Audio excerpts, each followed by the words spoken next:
Okay, I just got off the road from the drive around town, and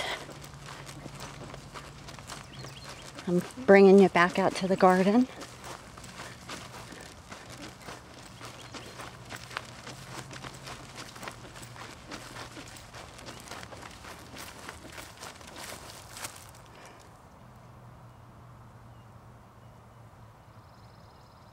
I see one small guy over there.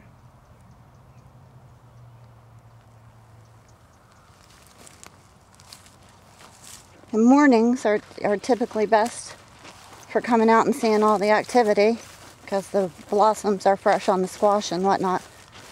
But I'm going to do this morning, afternoon, evenings, so you could see that it's not the time of day.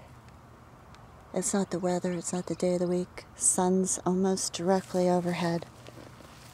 Shot that video this morning, and it's actually really beautiful out here, the temperature.